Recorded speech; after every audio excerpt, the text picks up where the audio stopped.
Good morning. I'm getting a slightly early start here just to make sure things are working properly.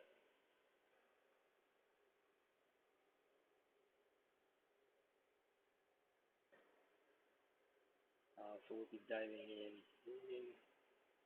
just a few minutes.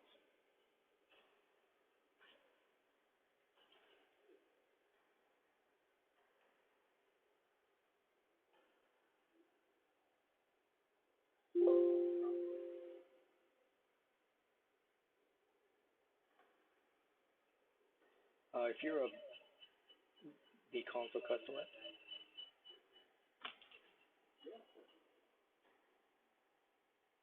then you don't currently have a live training for the vConsole, you're going to want to go to the vConsole support pages and look at the previous videos that we have there.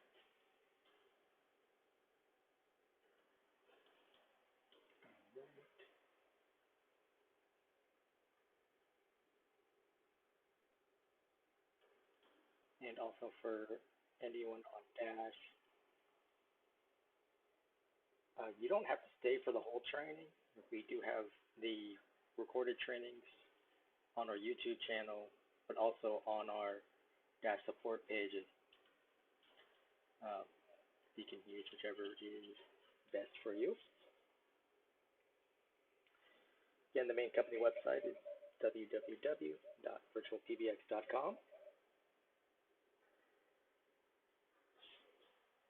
And what you should be seeing on YouTube right now is the Dash login page, which is dash.virtualpbx.com. Your typical login on Dash is your email address, your password, which you should have gotten in an email, and then your account name, which is typically your company name. Occasionally, if this is your first time logging in, some browsers will capitalize your email address for you.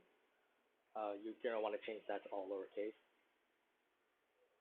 Hasn't happened recently, but I know when Dash first launched, that came up quite a bit. But let's go ahead and get ready here. So again, this is Dash login page. You can always click on Remember Me, so that way you don't have to keep typing it all in. Or if you forget your information, we got the Forgot Your Info link. We'll go ahead and get signed in here.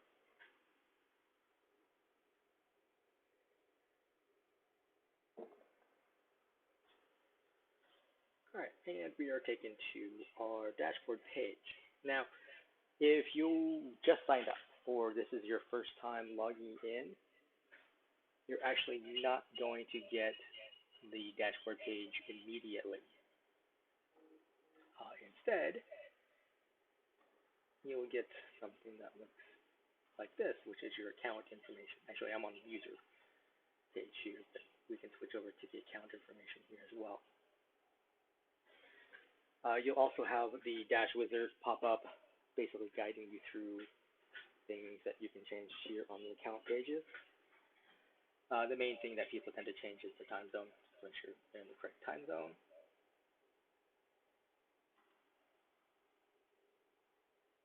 And you can also get your account realm information here for your account ID.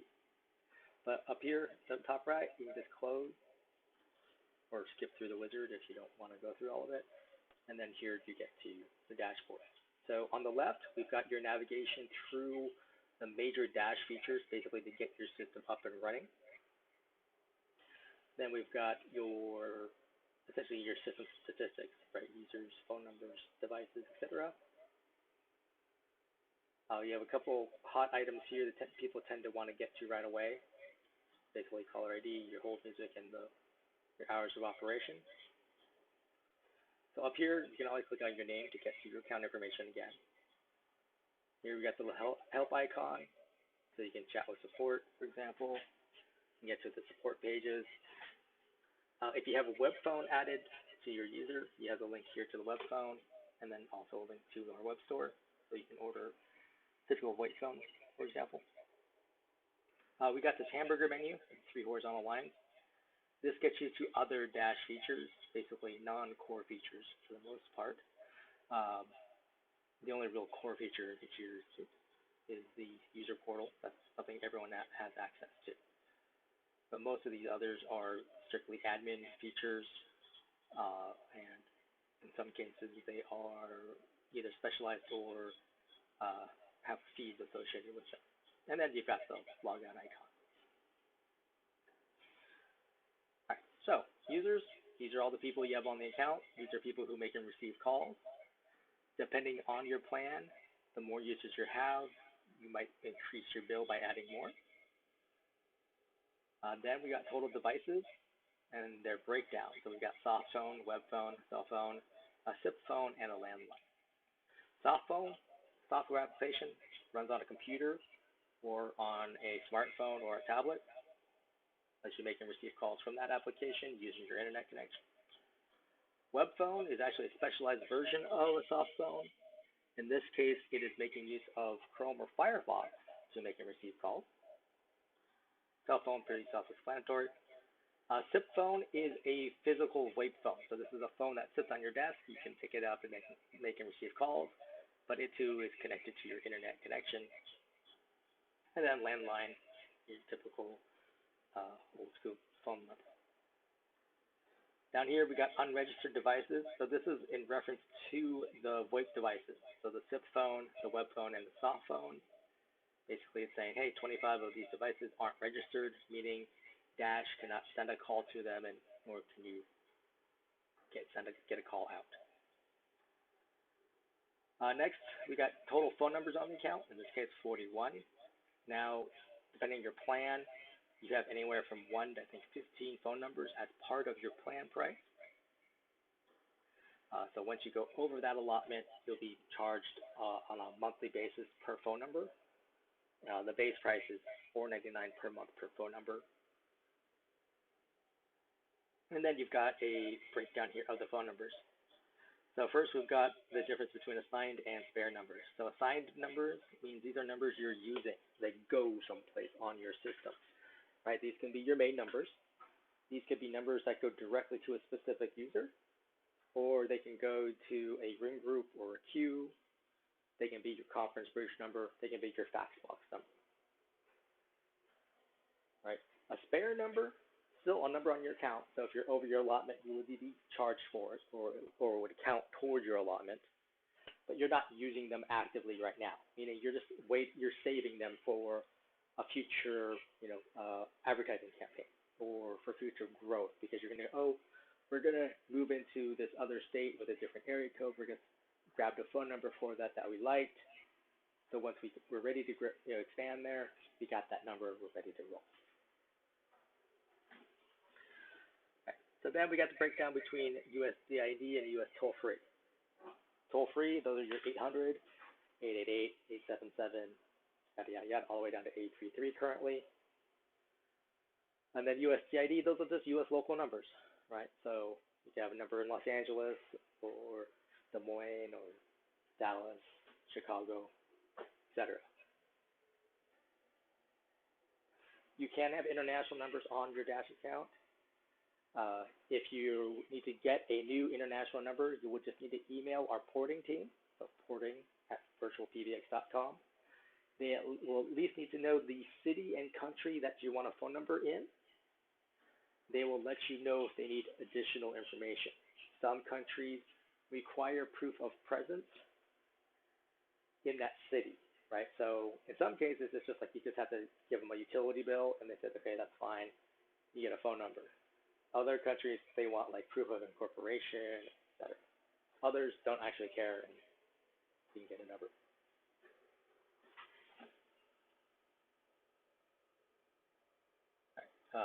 Conference bridges, basically it's the number of users you said, hey, they can host conferences. We're here to the top right. These are your main numbers. This account has two main numbers, but you can have dozens of main numbers if you so choose. These numbers all behave the same way. They'll have the same main greeting, and they'll all have the same routing.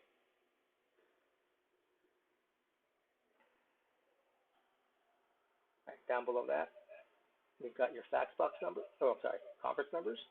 So these are numbers that people would access to get to the conference widget. Again, you have multiple numbers here. And we have your Faxbox number. This is, you can have one Faxbox number, or at least one main Faxbox number, let me rephrase. This is so where you receive faxes on your account, primarily.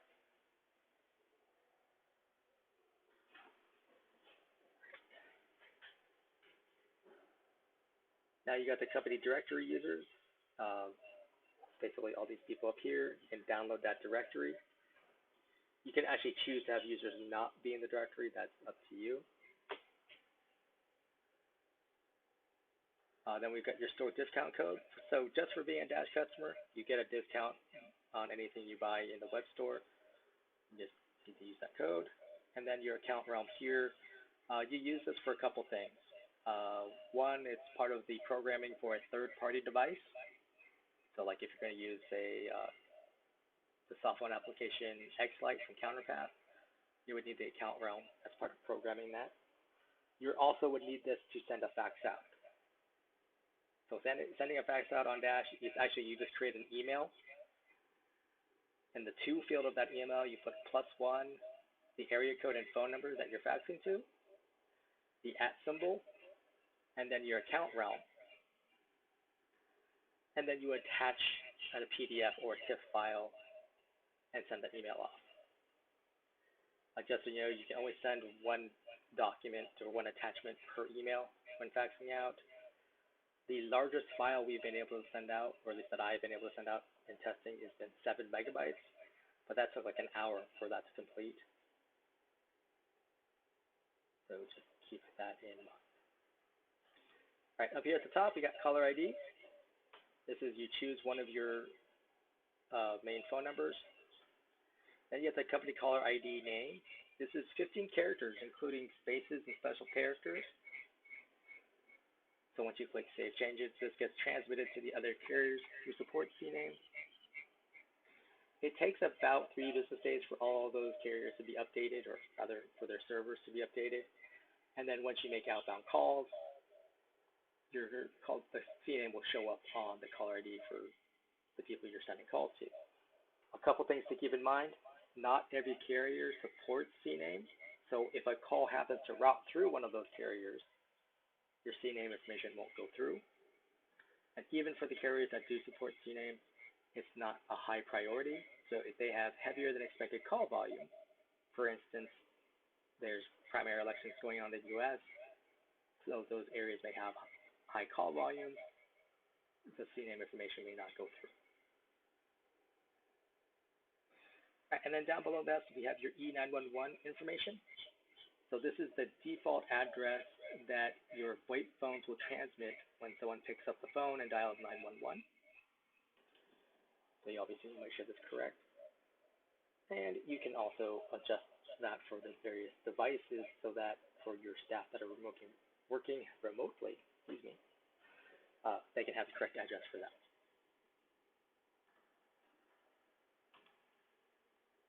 All right, next up, we've got hold music. Now, hold music on Dash, this is by default after a inbound caller has reached a staff member, and then that staff member puts them on hold on their phone. Right, this is the music that will play. Now you can upload your own file and just find it on your computer, clicking browse. And then you click the little upload icon here.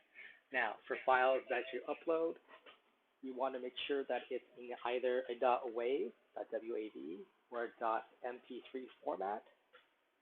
It is best to be recorded in mono, not in stereo. And that it's under 1 megabyte in size. Like a 1 megabyte MP3 is roughly 5 minutes long. And then you would click Save Changes.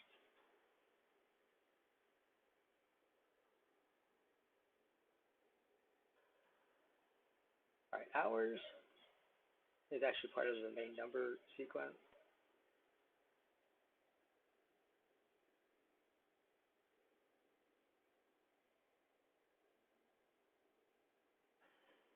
So actually, let's go up here, up one here to the main numbers. So you can always assign or unassign numbers here.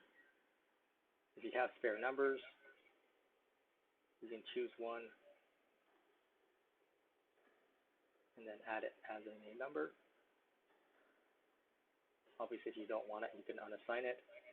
The little gear icon here to the right, this will allow you to adjust the caller ID E911 and Prepend. Prepend is a voice phone feature. This will allow you to put text in front of the caller ID information that shows up on your phone, so that way your staff members know something about the caller coming in. All right, your office hours strategy. So by default, if you're a new sign-up, you're set to 24-hour open office, basically meaning the system's ready to accept calls.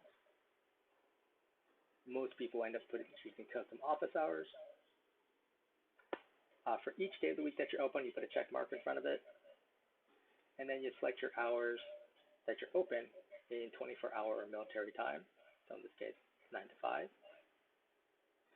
Down here at the bottom, you've got this little option here to put a check mark in case your whole office or facility is closed for lunch. Then if so, again, you can select your office hours, or your lunch hours, excuse me. So in this case, you can take it from 12 to 1.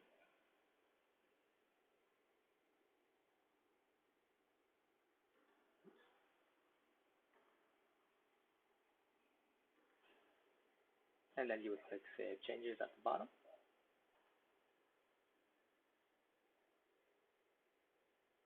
All right, next up, we've got Office Holidays. So if you're closed for holidays, put a check mark in front of it. And you click on Add Holiday. You've got an option here, single day, date range, and advanced. So single day would be like what we have here for President's Day. You would put a name in for the holiday, and then you would put the date. And that way the system knows when this date rolls around, automatically puts you in holiday mode. Date range would be like this one up here we have for Christmas. So again, you give it a name, and then you choose the start and end date. And then date range is like this one here for retreat, where we just said, hey, the first Friday in July, we're on a holiday. Now, a couple things to keep in mind. There's no year indicator here. So after your holiday has passed, you probably want to wait a couple days for something like President's Day that repeats from year to year, but the date changes. Wait a couple days and then adjust the date, so that way you're not accidentally putting yourself in holiday mode on back-to-back days. And then also for date range, you want to avoid New Year's Eve and New Year's Day, because there's no year indicators for the holidays. This system just puts you in after-hours mode basically all year. But again, once you make any changes, click Save Changes. And now we'll go to incoming call handling. So now this is how your main numbers are handling calls that come into them. Notice along the top here you have these sub-tabs, right? So you have a lunch hours set. You've got different options for the same options but different settings for after hours and also for holidays. So first option here, call comes in and goes to your virtual receptionist, i.e. goes to like your auto attendant. If you click on the virtual receptionist, that's a link. There we go. Opens up a window, and now you can set up your routes, right? So basically, if the inbound caller presses 1, where are you sending them? In this case, I'm sending them to the support group tier 5. You can send them to a voicemail box.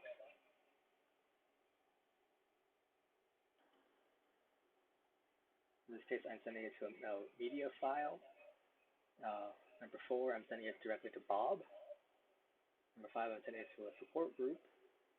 And then here again, I'll also send it to another voicemail box. Right, so basically you have 0 through 9 plus a default action. Now, we don't always recommend making use of the default action, basically because of robodialers.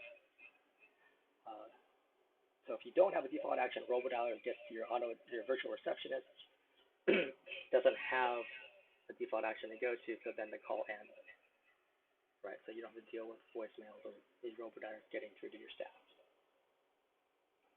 Right, over here on the right, you've got your greeting option. So text to speech, type it in, click update, click save, and then save changes. You can upload your own file, again, .wave.mp3, recorded in mono, under 1 megabyte.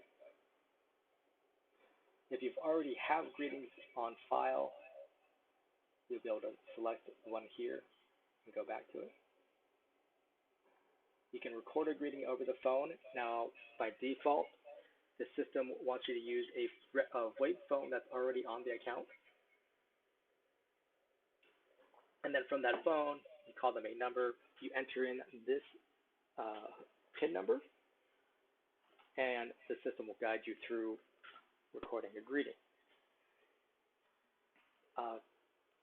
If you want to record using a cell phone or a landline, you're going to need to send in a request to our support team, support@virtualpbx.com. It does need to come from an admin on the account to do that. And then we can open the system up to allow recordings from that outside line. And this is just a security feature. Right? We don't want some random person trying to call in and just randomly entering pins to try to change your greeting on you. That's why by default it's a VoIP phone on the account. The PIN number is going to change depending on if you're doing your open hours versus, say, your lunch hours or your after hours. Right? Each of those PIN numbers will be different. Additionally, if you're going to adjust any of those greetings, you have to be in that mode, right? So if I want to change my open hours greeting, I need to make sure that the system isn't open in my open hours. Right? If I want to change my lunch hours greeting, I need to make sure the system is in lunch hours mode.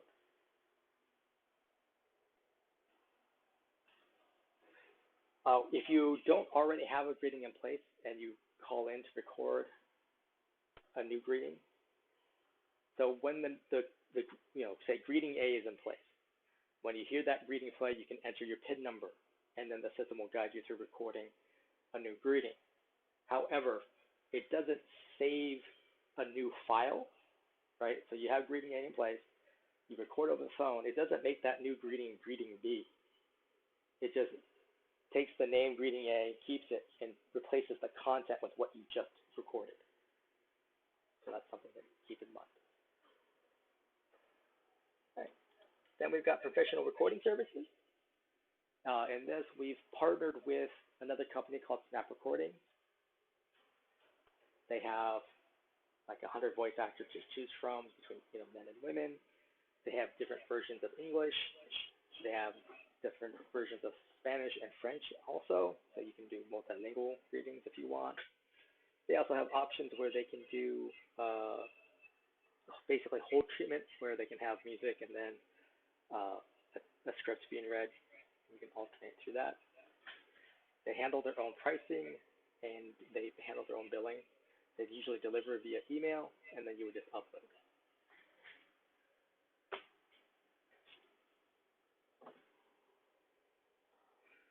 All right, down here at the bottom, you've got the settings, which is the number of retries on this dial. Basically, someone didn't hear your greeting properly, and they kept hitting, in this case, say, number 6, right? That's not a valid option.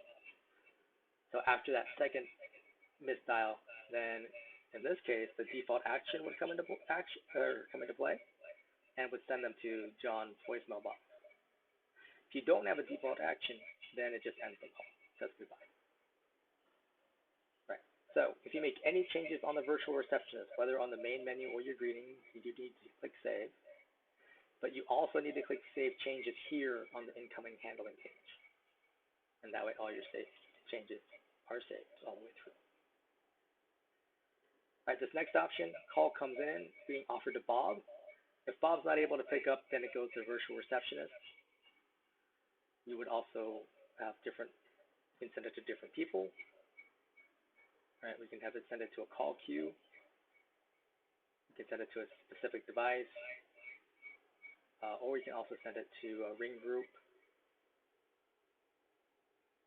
Oh, and also a media file. So you can have like a message play and then send to the virtual receptionist, although that would be kind of a repeat of just sending it to the virtual receptionist. But sending it to a ring group is fairly common. Basically, you have a group of people whose job is to answer the phone. They're not able to get to it, then it goes to the virtual receptionist. This virtual receptionist link is the same as this primary one over here. There we go. Same options, etc. And then we got this third option here. Call comes in. Again, in this case, off to Bob. Bob not able to answer, it goes to his voicemail box. And again, you have different options of who to send it to. You can send it to groups, etc. You also have the option at the very bottom. Scroll down here. Just send the caller straight to voicemail, and then you can choose whichever voicemail box you want. Now, one thing to keep in mind is these other subtabs along the top here. Right, the virtual receptionist is different for each of these. Right, we've got slightly different options to different people or groups. That means you can also have a different greeting play as well. Right, and that's just the handle. The expectation is your routing is probably different for these different times of day. Right, your main conference numbers, you can unassign if you don't want to use them. You can add from your spare numbers, or you can buy a new number if you don't already have one. So for US, a local area code, choose 702 for Las Vegas, and see what's available. And then you can add a number. See right down here at the bottom. And then you would click by numbers. It would activate it. And the advantage of doing it here is that it puts it right in as a main conference number versus into my spare number pile. You can do a custom greeting. However, that's a custom text-to-speech greeting.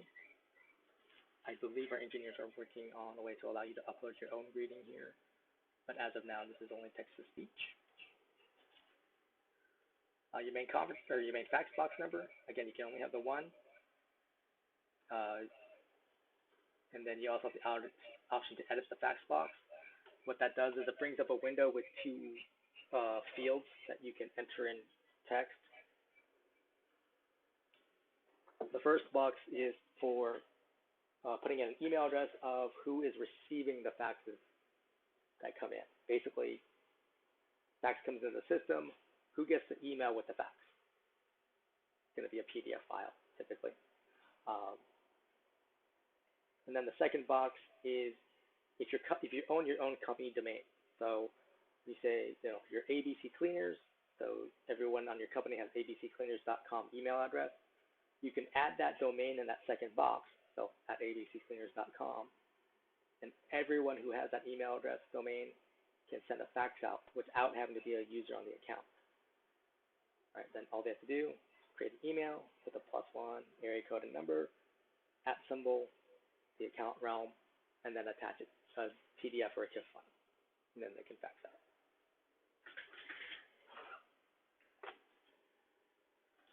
All right, let's go over to numbers.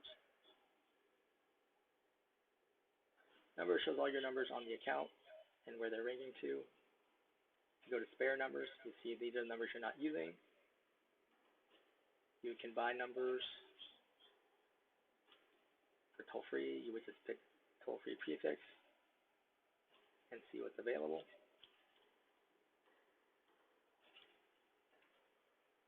Goodbye, it'll ensure it's available still. The dynamic list. And then now it's there. And now this in case it's in my spare number, so then I can move it wherever I need to. You also have the option here to port a number. So port is just an industry term meaning to move a number from one carrier to another carrier. So like from AT&T to VirtualPBX. Basically, you would click on new port request and follow the on-screen instructions. Essentially, what we need is a filled out letter of agency, or LOA, and a recent copy of your phone bill with your current carrier. Now, the LOA, that information is going to ask you like for your company information. that should match what your current carrier has on file for you. So, right, if with us, you're ABC cleaners, but with AT&T, your XYZ cleaners, on the LOA, it should be XYZ cleaners that shows up there, right? The address that they have on file for you. It does need to be signed by somebody, and that somebody should be the person who is authorized by AT&T to have control of the account. And they should be able to tell you who that is if you don't know already. But then you submit those two documents to our porting team. You can also just email those documents at porting@virtualpbx.com. They would basically enter all that information in, send it over to the other carrier to make sure it matches up. The other carrier lets us know one way or the other, right? Yes, that's great. Here, we'll release this number on this date. Or, no, there's a problem, and here's the context of that problem. And then our porting team would reach out to you saying, here's when we're getting the number, or your current carrier said it was rejected, and they said it was an address mismatch, or the signature didn't match. That sort of thing. So again, we just need the LOA, copy your bill, and then we can start the porting process. And again, make sure that LOA, the information matches what your current carrier has on file, and that where it says for a person to sign it, does need to be a signature. It can be like a PDF signature, inputted. It doesn't have to be actually assigned. It just can't be typed in. The main drawback. All right. Next up is users. All the users on the account. You click up here to add a user. You put in their name. Then you put, this is an email address that they use to log in. That needs to be unique. Each person has to have their own. You create a password for them, and then you enter an extension number. Now, the system is suggesting 1027, and that's because I started this account with extension 1000, so it's saying this is the next available in that series. But I could change that to, 3210 if I wanted to. All right. So by default, when a new extension is created, a voicemail box is created for that user at the same time. You can choose not to do that, but we generally recommend leaving that as is. And you have the option to include them in the user directory. You can send emails to an alternate address, meaning like you want this person to get the emails associated to this user sent to like their home email address versus their work email address. And then this is the one I say should always be checked as well. This bottom one here is send credentials to the user, so that way they can log in. And then you click create user, or if you need to add more people, create user and add another. So then once they show up, they're going to be like Bob here, little gray icon, their name, shows their extension number, and usually it's going to be blanks all the way across, except for voicemail icon. Now the people with the little blue suits, these are admins. They can make all the changes we've been talking about already and the ones forthcoming. Whereas Bob here is just a user, so he can't make any changes other than to adjust his call forwarding and checking his voicemail.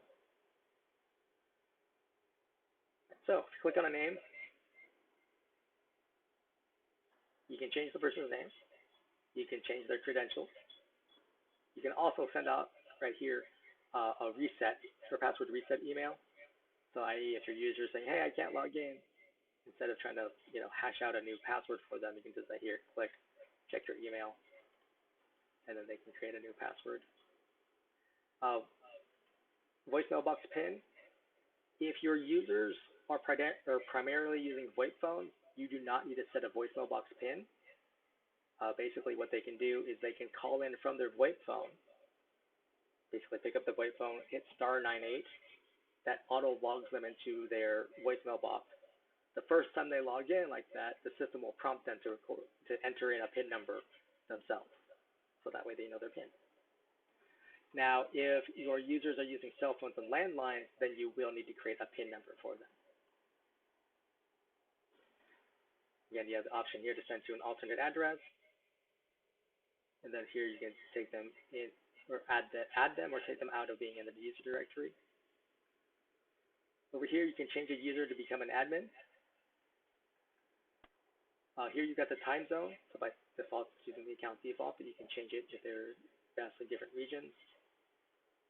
You've got different languages options, English, French, and Russian. I believe they added German recently. Ringing timeout. So right now this is set to 45 seconds. The default is 20 seconds. So basically this is how much time Dash is going to try to ring the phones that are on this user. 20 seconds is plenty of time to ring to a landline or a hardwired VoIP phone. Anything on mobile data, i.e. like a cell phone, 20 seconds may not be enough time. It just takes longer to route a call to a cell phone because every time you're getting a call on your cell phone carrier has to find you. Basically, it's pinging towers before it finds you and then sends a call. While when you're receiving the call, you don't really notice that extra time. The system notices that time in terms of it has a timing function in terms of trying to reach you. So, for users that are using primarily cell phones, we say you want to up this ringing time to 45 to 60 seconds, and that should give the system plenty of time to get that call connected to a cell phone. Main extension number, we've already set it, and privacy is default. Extension box. And this is their main extension. You can add additional extensions if they need to.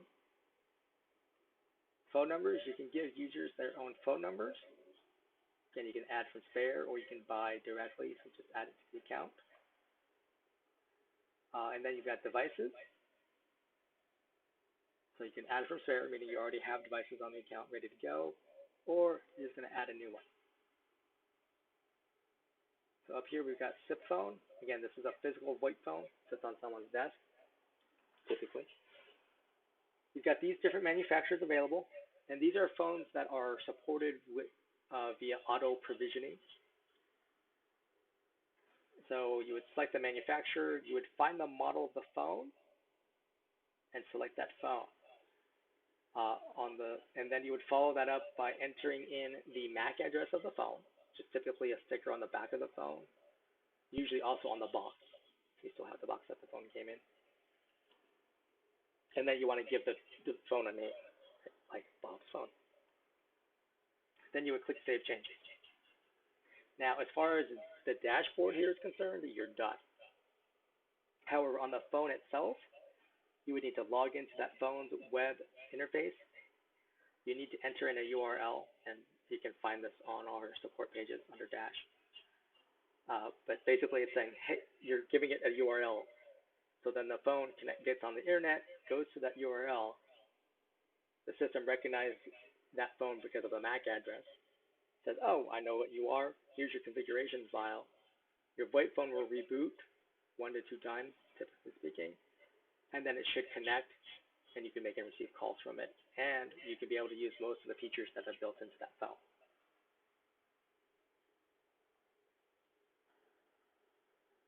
Cell phone and landline are basically the same. You put in a name, and then you add the phone number. So +1 area coding phone number, and then you click Create Device, and then Save Changes. We'll go down here to take a look at an added cell phone. So this is how it looks like after it's been added. If you go to Advanced and then select Options, this is also the default setup. So when Dash offers a call to a cell phone or a landline, right, that phone will ring. You pick it up. You immediately will hear, this is a forwarded call. Please press 1. So by pressing 1, you're telling the system, yes, you're there, and you want to take that call. So then it connects the inbound caller to you. If you don't press 1, or you for whatever reason, then the system says, oh, you don't actually want to take this call. It then either goes to your next device or it goes to your user voicemail box. Now, there are instances where you would not want that to be, right? For instance, if you're using an automated answering service, in that case, you'd want to put a check mark here, allow use of cell phone's voicemail. What that does is basically tells the system is when we hear that pickup tone, just to connect the call. Don't wait for someone to press 1. In fact, don't even mention pressing 1, just connect the call. So then the inbound caller gets your automated answering service, and they handle the call. All right. This next option here that comes into play is keep original caller ID. So what this means is with this checked, what happens is the call gets sent to your cell phone, and you see the phone number of the person who's calling you. If you uncheck this, instead what happens is you get the phone number that they dialed into, right? So your VirtualPBX main number, for example. That shows up on your cell phone. So that's a way to let you know, oh, this is a work call versus some random telemarketer.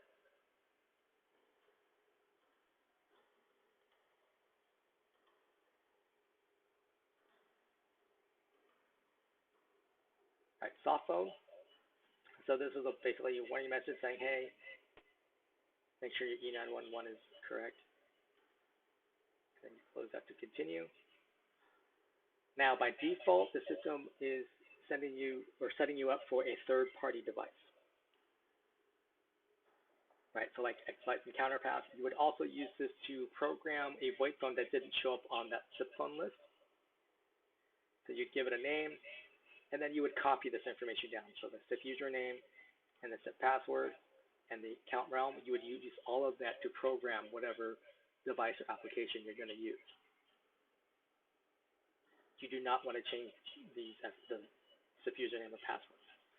Now, if you're going to use the VirtualPBX soft phone application, whether on desktop computers or on your phone, what you would want to do is click right down here where it says use third-party application. Click it, change it to use VirtualPBX application. You give it a name, then you click create device, and then over here you click save changes. So it adds it to this specific user. And by doing that, then the system automatically emails this person their login information for using the app. So if they're using it like on an Android phone or iPhone, they get that email saying, hey, I got your passwords. They can then go to the relevant app store, download the VPBX phone app, and then log in and start using that. If you're going to use the app on the desktop, so Mac OS or Windows, there is a license fee associated with that, and you can order that via the web store.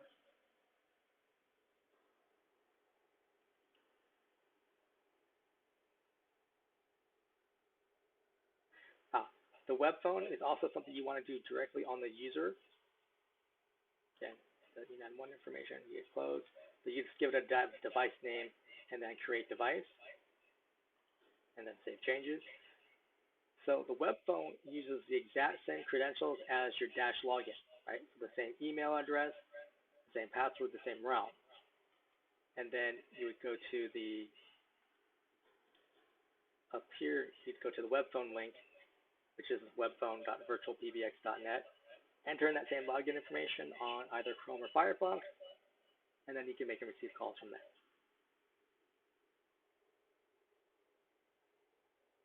All right, let's go to user features. All right, caller ID number. This only applies to users who have their own phone number. And basically, you turn it on. That means they're using their own phone number as their outbound caller ID instead of the company number.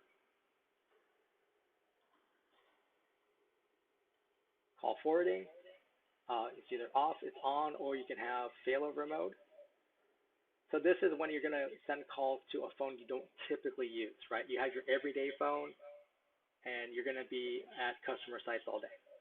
Like, well, let me set up call forwarding, basically to a mobile phone. I put the +1 area code and phone number of my cell phone, and then I click Save Changes. And so now, when calls come into my user, instead of ringing my normal phone at my desk, it's going to instead follow the call forwarding rules and send it to my cell phone.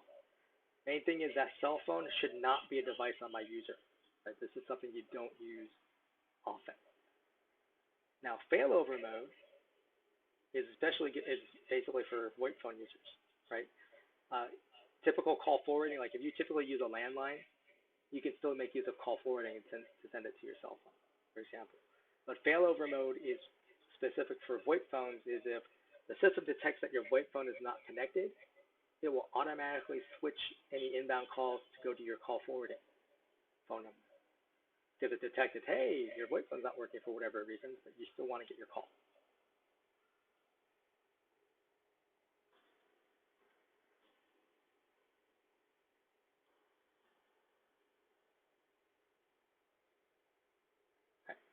Hot desking, another VoIP phone feature. This is if you are in a shared office environment where you may switch desks from day to day. And specifically, you switch from different VoIP phones at those desks. So if you enable this, you create a hot desk ID. I say normally just make it your extension number. As an admin, it's up to you if you want to require a PIN number to make use of this. But then, for example, say I came into my office today, I sit down, I'm at desk number 7. So I go to the VoIP phone there, I pick up the handset, I hit *11, which tells the system I'm enabling hot desking. It's going to ask me for my hot desk ID. I enter that. I would enter a PIN number if that was required, and then the system will tell me calls will be now forwarded to this phone. I hang up, I go about my day. Any calls that come to my user go to the phone that I'm sitting in. At the end of my day, I pick up the handset again. I hit *12 to turn off hot desking and go home and do whatever. Next day, I come in, someone's already sitting at desk 7. So I'm like, okay, desk number 43, you're up. I sit there, do the same thing. Pick up the handset, hit *11, enter my hot desk ID, etc. And I'll get called at that desk. Obviously, if you have a setup where people have the same desk and the same phone every day, you don't need to make use of hot desking.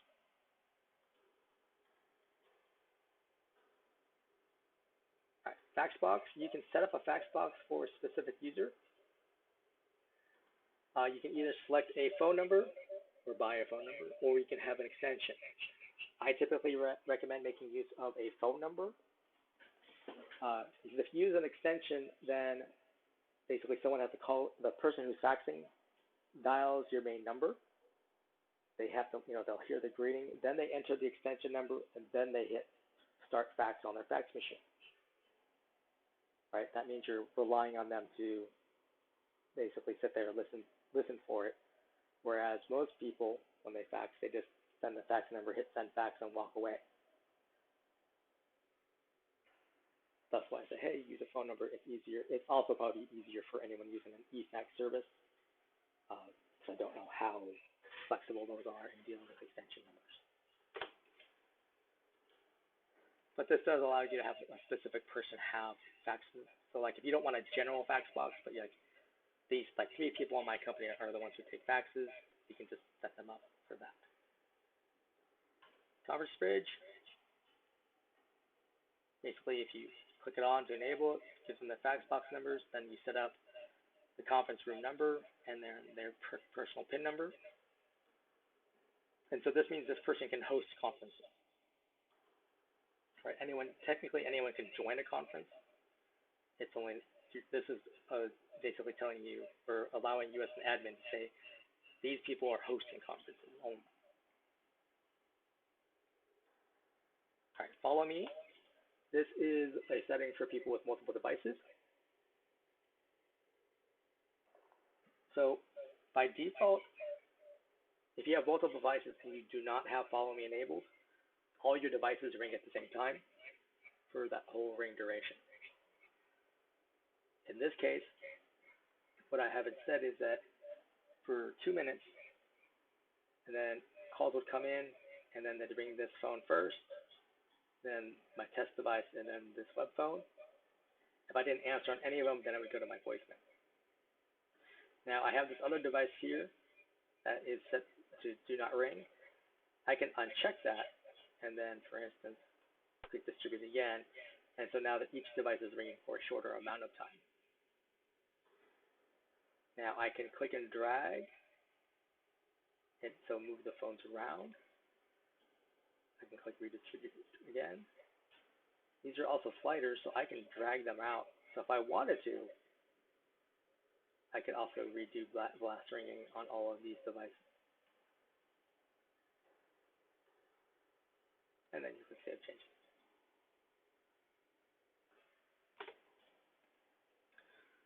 Music on hold. Users can have their own music on hold. You would just click enable. You would upload the file, again, .wav.mp3, recorded in mono under 1 megabyte in size. And this would be different than the whole music that you would have uploaded at the dashboard page. Customized call recording. Let me disable this first, and we'll show you what it looks like when you get into it the first time. All right, so if you click enabled and then you click save changes, you actually haven't really enabled call recording, because you notice here the account default is still off. Now for each, there's 4 different types of calls shown up here. So inbound internal means my coworker Bob called me. I can choose to record that or not. All right, inbound external means the customer called me. Probably want to record that. All right, outbound internal means I called my coworker Bob back. Or outbound external means I called a customer. And then you click on save changes. So now those 2 types of calls will be recorded.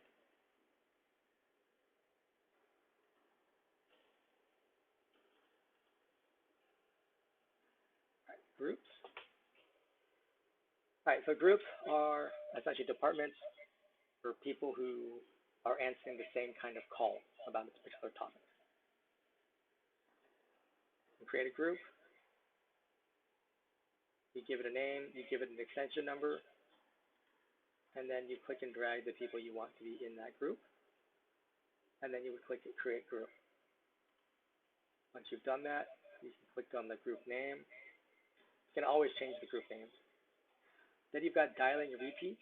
You got these little arrows here to the far right, so you can increase or decrease that. Basically what this is determining the number of times a person can ring through to each member of the group. So in this case, I'm saying inbound caller can try to reach everyone twice. Then you click on save changes, or if you're going to delete the group, you can delete it there. Next, you click on members. And now you see I have it in distribution mode already, so it's bringing each of these people in order. Again, just like under the follow me, I can click and drag to change the order around. I can again adjust the sliders.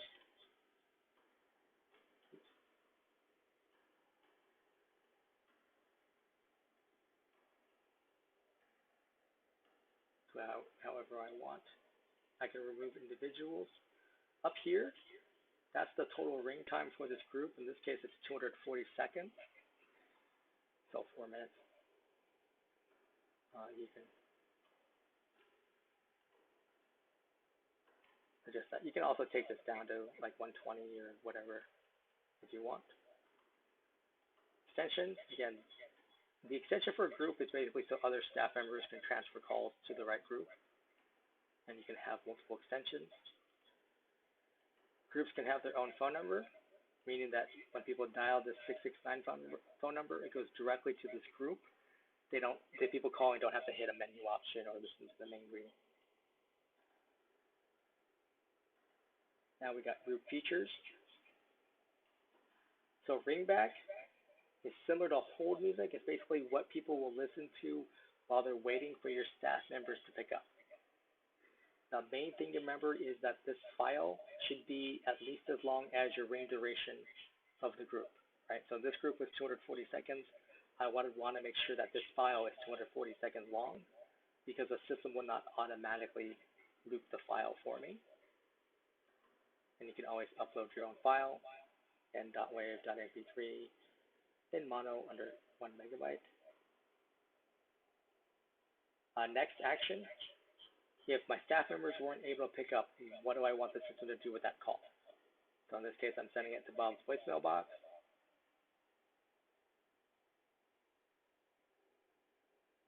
You can send it to particular people. You can send it to devices. You can also send it to another group. And you should, must have missed it at the top. You can also send it back to your virtual receptionist, so the caller can send another menu option.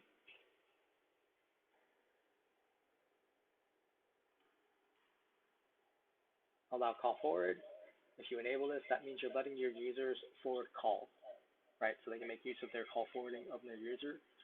So they're not going to be at their normal desk. They can get calls on their cell phones for ring groups. Caller ID Prepend, this is for your VoIP phones. If you enable this, you can add either additional text or numbers in front of the caller ID that shows up on the phone. So again, if you have users in multiple groups, this will be helpful so that they know, oh, this is a support call versus a billing call, that sort of thing.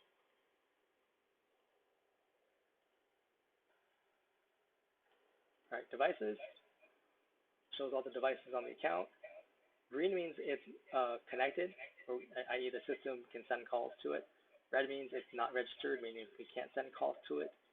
If you see a phone that's black, like this one will be shortly, it's because it's been disabled.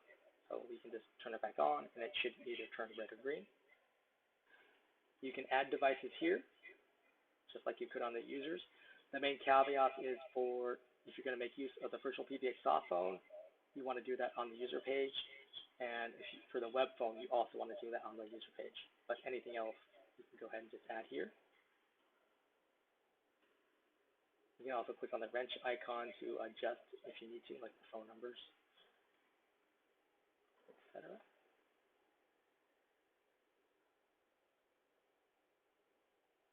Voicemail boxes, you can see all the voicemail boxes on the account, and you see that your users will be noted as a voicemail box assigned to that user. You can create your own voicemail boxes here for like your ring groups, for example. You just give it a name, a voicemail box number, and then a PIN number. And then once you create it, you can always click back on the wrench icon. You can always adjust anything you need to change. But when you create a new one, you first need to get a greeting media file for it. So by default, the system says, hey, you can upload it. Once you've added a PIN number, you can always call in and record it over the phone as well. You do want to set up recipients. So voicemail boxes can hold up to 100 messages. So you want to be aware of that. So you can add recipients, so that way someone knows that this voicemail box you created is getting voicemails and can act upon them. And then you have options. So once you've added a greeting and got your notifications set up, you can do checkbox next to already set up. Up to you if you want to require a PIN, which we typically do recommend. And then we have this one down here, delete after notification. So by default, the system will send an email with an attachment with the voicemail, saying, hey, there's your voicemail. Double click on it. You can listen to it on your computer or even on your phone. And if you put a check mark in front of delete after notification, once that email is out, the system will automatically delete that voicemail from the system itself. So that way you don't have to worry about hitting that 100 message limit. Now, if you're good about checking your voicemails and deleting them yourself manually, you don't need to have to check.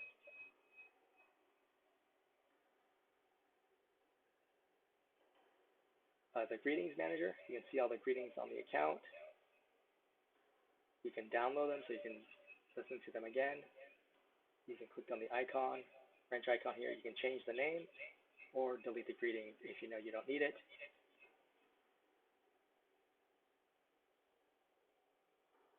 The call logs show all the call activity on the account.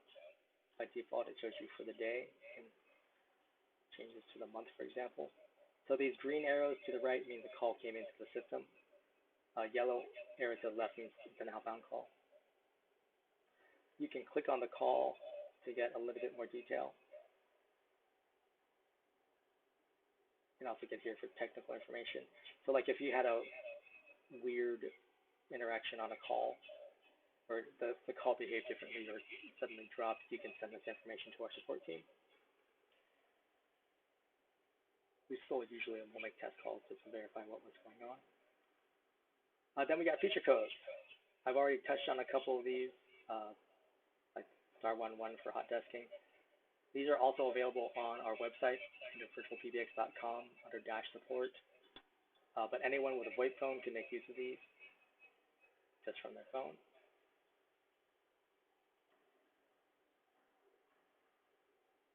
go with the hamburger menu. So right now we're on the dashboard. We also have Acv Queues. Now, Acv Queues is an add-on feature. It's going to depend on your plan in terms of how much they cost per queue. Anywhere from, I think it's $15 to $30 per queue per month.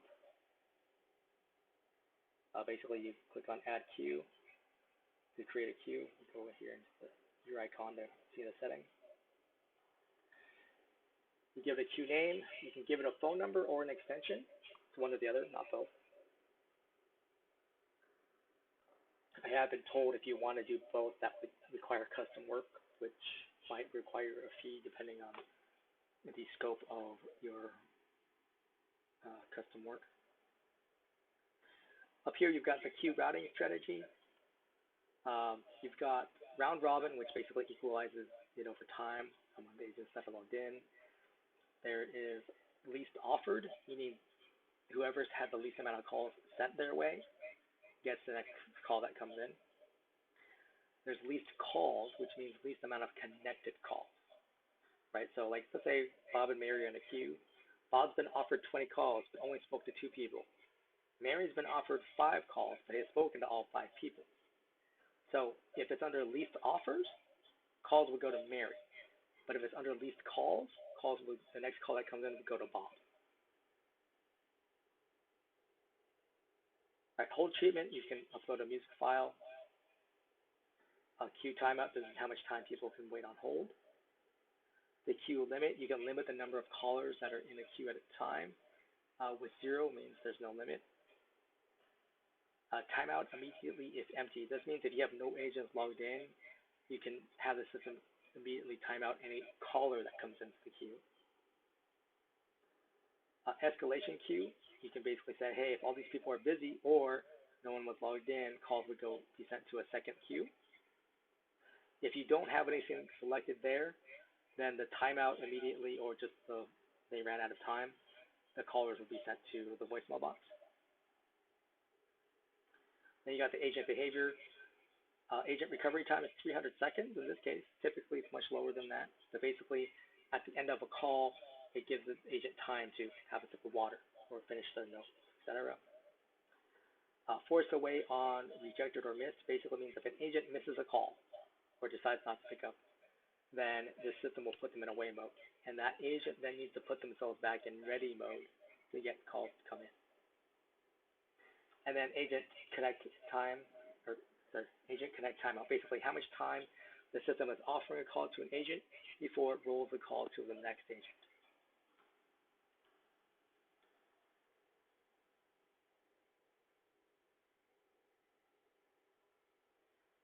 So the main difference between queues and ring groups is that your routing options are more varied, right? You've got the round robin, least offers, calls, that sort of thing.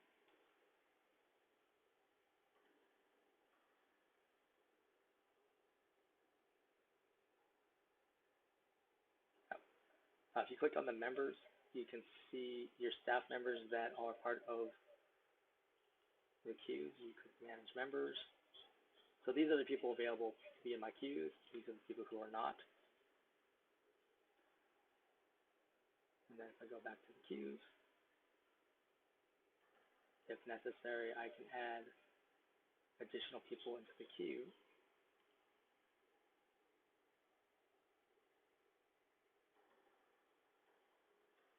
Right, and then click changes.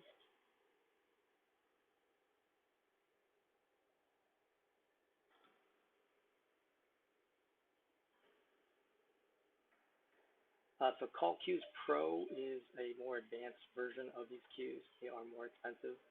You have another option in between here for performance, where you can compare agents directly. You also have options to whisper and barge for your managers.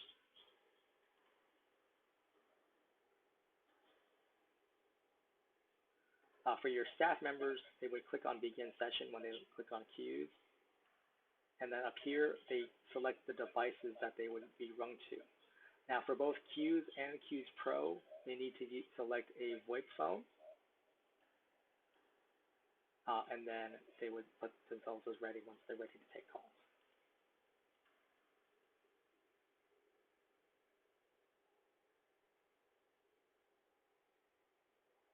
All right, Blacklist. Basically, for admins, this allows you to block phone numbers from contacting your system. So you click Edit Blacklist. We would either add a new list if you don't already have one, or choose an existing list.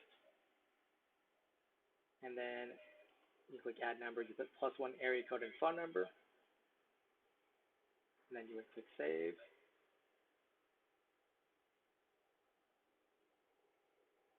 And then you go back to Settings. And you want to make sure whatever list you want to be active is in the Selected section. And then you would click Update. And so any number that's on this list, basically when they try to dial into your system, they get a busy tone. All admins have access to the Fax Manager, meaning they can see the inbound faxes and outbound faxes on the system. They can also access the email to fax logs so they can see why a fax didn't get sent out.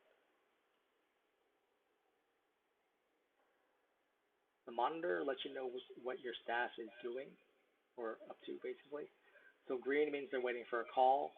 Blue means they're on an inbound call. Red means they've marked themselves away. Yellow is they're on an external call, usually means an outbound call.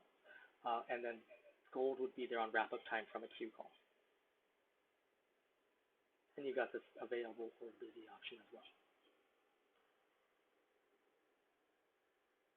User portal. Every user on the system can get to their own user portal, so they can see the voicemails.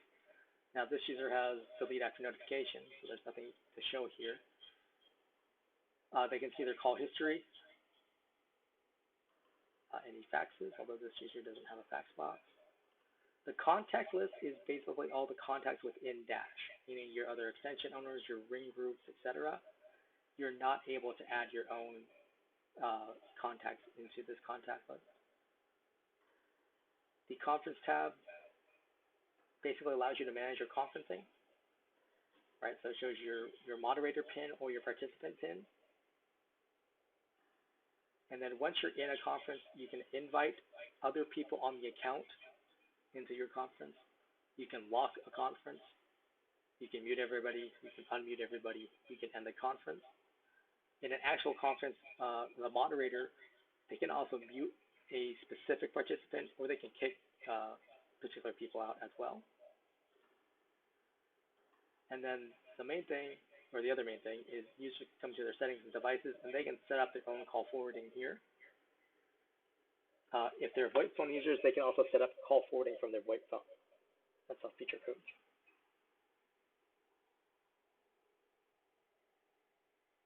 Right. And all admins have access to the voicemail boxes on the account.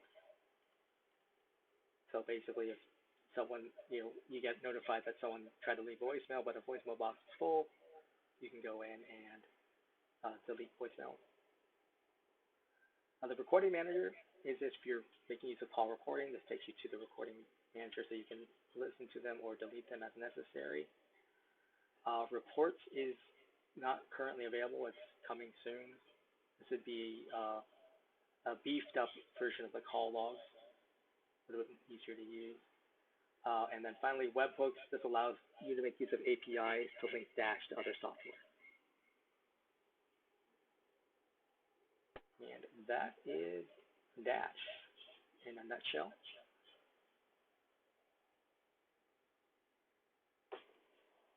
I haven't seen any questions come in via chat, so I'll wait just a minute or two to see if anyone has questions. But beyond that, I thank you for your time today. Hope you found this informative. Again, we're here basically every Tuesday. You can always come back to see this recording in particular or any of the previous ones. And again, if you need to sign up a second time, feel free to do so, or if you have other staff that needs to do this. For most people, I would say check the recordings already. That way they can do it on their own time versus having to come in at a specific time. But we're always glad to have people show up.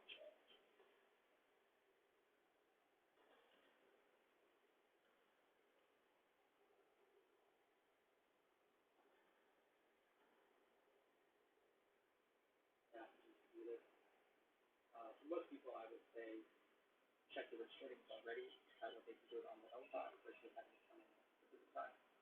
But they're always glad to have people show up.